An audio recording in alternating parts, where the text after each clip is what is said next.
Diorang ada cakap, boleh tak nak bau ketiak busuk, ketiak hitam, maafkan Tasha, bau ketiak hitam dengan bau dosa. Malangnya kita tak ada ketiak hitam kat sini. Tak ada kerja, kita tak tahu lah yang mana. Ketiak-ketiak kami semua yang putih. Putih licin melepah mulus lah, warna pink, Tasha putih. pink. Ketiak talip dia taklah putih. Ketiak talip macam warna kulit talip lah. Oh, Tasha pink lah. Okay.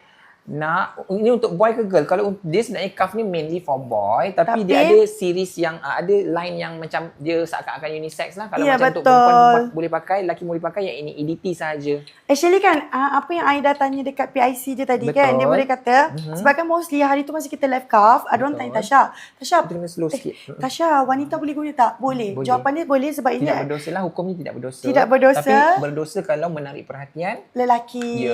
Dan ini kenapa nak tarik perhatian lelaki? Nak bahasa buka kan? Betul. Betul lah, betul. Sebab dia orang kan makeup tebal sangat kan. Jadi, yang ini ke? Yang ini pencuci muka tadi. Yang ini pencuci muka. Tasha cakap, Tasha minta maaf ya. Okey. Tapi yang ini memang akan perempuan boleh guna sebab dia pH yang rendah. Betul. Macam Talik cakap lah, berdosa kalau menarik perhatian lelaki, kena buang lah makeup tu, remove. Betul. Memang kena remove. Kalau korang nak Tasha cuci muka, kalau diorang tak percaya, boleh komen nanti Tasha cuci muka Tasha. Betul. Kalau boleh pun sebenarnya memang tak boleh wangi-wangi betul-betul yang menarik perhatian. Ya, dia yang macam makeup pun tak boleh, yang betul-betul pun tak boleh. Sebab tu Tasha tak makeup. Lepas tu Tali pun cakap minyak wangi kena yang macam like bau tak bau je. Dia boleh pakai minyak wangi tapi di dalam rumah boleh. Betul. Tapi jangan menarik perhatian lah, jelas betul, ya. Jelas. Orang Kelantan sesuai tak? Orang Kelantan sesuai. Orang Kelantan sesuai yang mana? Orang Kelantan ambil yang ni lah. Orang Kelantan biasanya beragama sedikit. Kena ut-ut lah yang kena ambil. Ini betul ni. Ini memang betul-betul bau ustaz, bau alim-alim ulama, bau-bau macam kat masjid ni. Jelas ya, jelas. Boleh SMS dalam kiraan 5, 4, 3, 2, 1. Askar rasanya kalau kalau Askar kena ambil dia sandalwood. Askar sandalwood Sandalwood ataupun lagi satu yang betul-betul bau hutan belantara yang Tasha tak berapa gemar ni.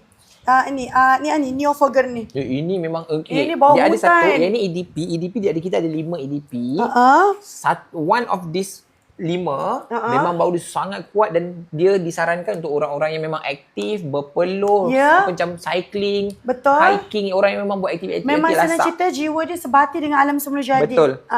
Mungkin boleh saya nak yang EPF boleh?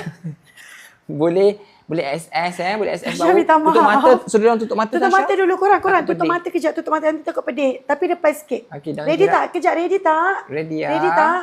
Okey, ready. Okey. Dalam kiraan 3, 2, 1. Nampak bau tak korang? Ini bau dia memang very strong.